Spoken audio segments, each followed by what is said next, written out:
I'm Karen Schaufeld. I live just outside of Leesburg on a farm, and I am president of 100 Women Strong.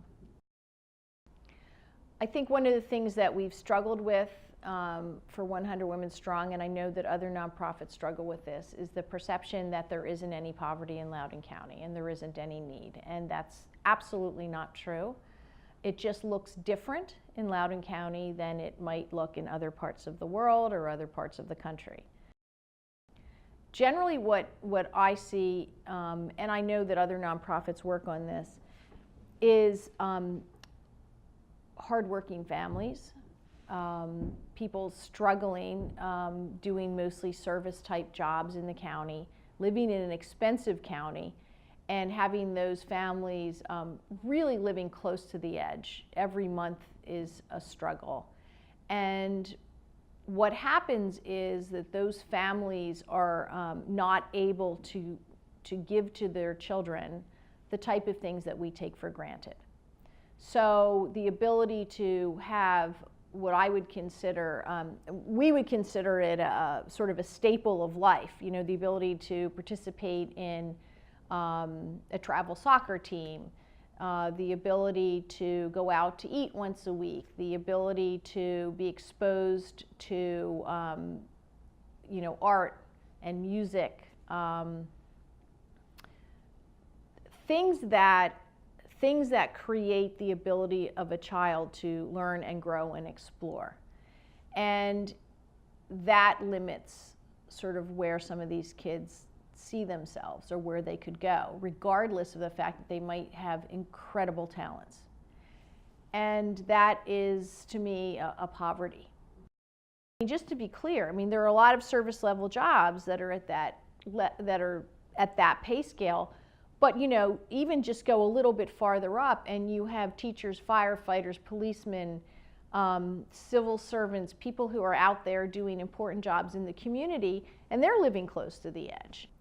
And they are just as important to the quality of our life in Loudoun County as people who are making a lot of money and it's income families living in a nice area. I think we need to stop equating worth with net worth.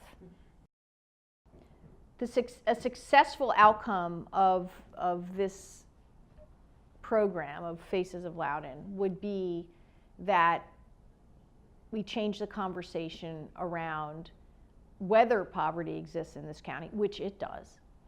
And the conversation then is, poverty exists in this county, this is what it looks like, and let's talk about ways to alleviate that poverty to make sure that everybody in the county succeeds.